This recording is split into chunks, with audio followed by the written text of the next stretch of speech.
कल्याणी विहार में पत्रकार के आवास पर करीब 25 से 30 अराजक तत्वों ने किया पथराव और घेराव।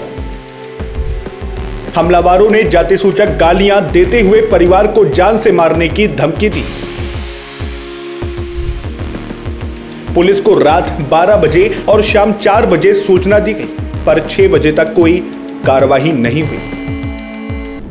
जब राजधानी लखनऊ में एक पत्रकार का परिवार अपने ही घर में सुरक्षित नहीं और पुलिस 18 घंटे बीत जाने के बाद भी सुध लेने ना पहुंचे, तो आम जनता की सुरक्षा का क्या होगा? आइए देखते हैं इस खास खबर को। नमस्कार, मैं हूं अर्चित। दोस्तों, आज जो खबर है उसमें पीड़ित कोई और नहीं, मैं खुद हूं। जी हां, एक पत्रकार के तौर पर नहीं बल्कि एक पीड़ित के तौर पर वो सच लाया हूं जिसने लखनऊ पुलिस के दावों की पोल खोल दी है। सत्ता के गलियारों वाली इस राजधानी में जब एक पत्रकार का परिवार सुरक्षित नहीं, तो आम जनता का क्या होगा? आज मैं आपको वो खबर बता रहा हूं जिसे सुनकर आप दंग रह जाएंगे। कल यानी 18 मार्च को जब मैं और मेरा भाई दिव्यांश अपने ऑफिस में कार्य कर रहे थे, तभी कल्याणी विहार स्थित मेरे निवास पर मेरी बुजुर्ग नानी अकेले थी। इसी दौरान करीब 25 से 30 अज्ञात एवं चिन्हित गुंडे और भूमाफिया किस्म के अराजक तत्व असलहों और लाठी डंडों से लैस होकर घर के बाहर एकत्र हो गए और पूरे घर को चारों तरफ से घेर लिया।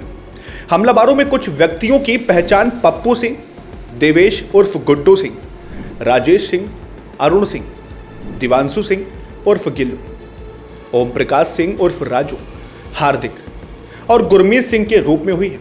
इनके साथ करीब 10 से 15 अन्य लोग भी शामिल थे। इन हमलावरों ने घर पर ईंट पत्थर चलाने शुरू कर दिए। मेरी नानी जो हार्ट पेशेंट हैं, उन्हें बुरी तरह आतंकित किया गया। अपराधियों ने जाति सूचक गालियां देते हुए चिल्लाकर कहा कि तुम ब्राह्मण हो, तुम्हारा विनाश कर देंगे, और पूरे परिवार को जान से मारने की धमकी दी। यह सारा तमाशा सीसीटीवी में कैद है। अब हैरानी की बात तो यह है कि गुंडों का यह आतंक यही नहीं रुका। पड़ोस में रहने वाली मीरा शर्मा के घर में भी ये अपराधी जबरन घुस गए। आरोप के अनुसार फायरिंग जैसी आवाज भी सुनी गई और उनके पति व पुत्र को बेरहमी से पीटा गया। अब सवाल प्रशासन की कार्य प्रणाली पर है। घटना के तुरंत बाद रात के ठीक 12 बजे हमने कमता चौकी में जाकर प्रार्थना पत्र दिया, जिसे आप स्क्रीन पर देख सकते हैं। उस वक्त पुलिस ने कहा कि सुबह आएंगे, लेकिन सुबह भी कोई नहीं आया। इसके बाद दोपहर करीब 3 से 4 बजे हमने चिन्हट कोतवाली में दोबारा प्रार्थना पत्र दिया, लेकिन प्रशासन की संवेदनहीनता देखिए। अभी खबर लिखते समय शाम के 6 बज चुके हैं और 18 घंटे बीत जाने के बाद भी अब तक कोई भी प्रशासनिक अधिकारी सुध लेने मौके पर नहीं पहुंचा है। क्या राजधानी लखनऊ में अब गुंडों की धाक चलेगी? क्या पुलिस किसी बड़ी अनहोनी का इंतजार कर रही है? हमारे पास वीडियो और सीसीटीवी के रूप में ठोस प्रमाण मौजूद हैं, फिर भी पुलिस खामोश है। मैं प्रशासन से न्याय की गुहार लगाता हूं, क्योंकि आज सवाल सिर्फ मेरे परिवार का नहीं बल्कि पूरे समाज की सुरक्षा का है। फिलहाल आप पीड़ित हमारी नानी जी और मीरा जी और उनके परिवार का बयान सुनिए कि उस रात उनके साथ क्या कुछ हुआ। नानी जी, जब 25 से 30 लोग अचानक घर के बाहर आए तो आपको कैसा महसूस हो रहा था?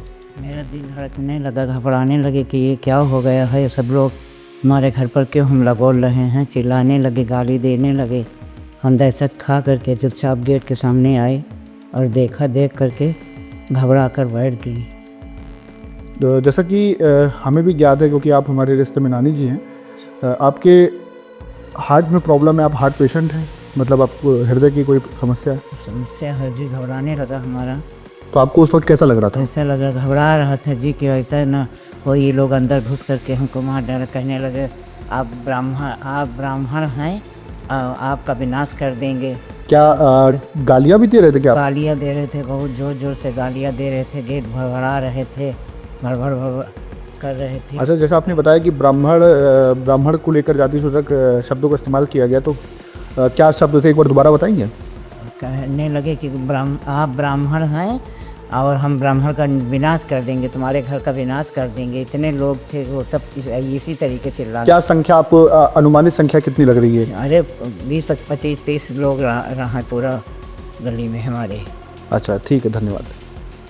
मेरा जी रात के 10 बजे जब वो भीड़ आई तब शुरुआत कैसे हुई, मतलब किस तरीके से उस भीड़ ने हिंसक रूप लिया और आप लोगों के साथ कैसे जाति सूचक बातें कही, गाली गलौज करी, कैसे क्या हुआ आप बताएंगे एक बार? 20-25 लोग थे, आए थे, हमला बोले थे, जिसे धड़ धड़ की आवाज़ आने लगी, मेरा गेट पीटने लगे। अच्छा, तो मतलब धड़धड़ की आवाज़ किस चीज़ की, का कोई शस्त्र था क्या उनके पास? लग रहा था कि मतलब कुछ उन लोग के पास कोई हथियार हो सकता है। अच्छा, तो मतलब आपको शंका है कि मतलब उनके पास शस्त्र था और वो जानलेवा हमला करने के प्रयास में थे? हाँ, हो सकता है। अच्छा, तो जब आपने जैसा बताया कि परिवार के सदस्य में जैसे आपके पति और आपके बेटे नीचे उतर के जब उनसे बीच बचाव करने की कोशिश में गए तो क्या हुआ उनके साथ? हाथापाई हुआ, मारपीट हुआ। अच्छा, मतलब आपके पति और आपके भाई दोनों मारे गए? हाँ, हम पकड़ के ले आए अंदर। जी, मतलब पति और आपके पुत्र जो हैं वो दोनों को उन्होंने मतलब खूब मारा पीटा उनके साथ? हाँ, मारपीट हुई उनके। तो उन लोगों ने बीच बचाव करके कैसे क्या मतलब किया, आगे बढ़े वो, मतलब बाहर गए या अंदर दरवाजे में घुस गए, कैसे क्या मतलब कैसे बचाव किया अपना? हम अंदर चले गए ताला मार के। अच्छा। अंदर हम भी, हमारा भी दिल धड़कने लगता है, जिसे मैं भी थायराइड की मरीज हूँ, दिल धड़कता है, मैं भी मतलब बीमारी से जूझती हूँ, कई बीमारी से। अच्छा, मतलब आप भी शारीरिक रूप से जो हैं बीमार रहते हैं? हाँ, तो आपकी भी उस समय स्थिति ऐसी होगी कि मतलब संभावित जो है दिक्कतें बढ़ रही होंगी? भी हो सकता था मेरे साथ। जी, धन्यवाद। हाँ जी, आपका नाम क्या? जी, अमित शर्मा। अच्छा, जो घटना हुई उसके बारे में थोड़ी आप जानकारी देंगे? हाँ जी, बिल्कुल देंगे। ये सर कि ऐसा हुआ था कि हम लोग सर अपने घर में व्यवस्थित बैठे हुए थे, खाना पीना खा के हम लोग सब लोग सर लेटने जा रहे थे और लेटने जा ही रहे थे तब तक अचानक बाहर से चिल्लाने की आवाज़ें आने लगी और भाड़ भूड़ की सारी इन सब चीज़ों की आवाज़ें आने लगी और 15, 20, 25 लोग कम से कम भीड़ झुंड बना के मेरे घर के बाहर आके बहुत गाली गलौज किए और घर में घुसने का प्रयास किए कि इन सबको पूरी तरीके से मार पीट के, मतलब एक तरीके से पूरी जानलेवा हमला करने की साजिश थी ये पूरी तरीके। अच्छा, जैसा आपने बताया कि एक आवाज़ आपको सुनाई पड़ी, तो उस आवाज़ से आपको क्या प्रदर्शित हो, मतलब क्या आपको लग रहा है कि वो आवाज़ किस चीज़ की थी?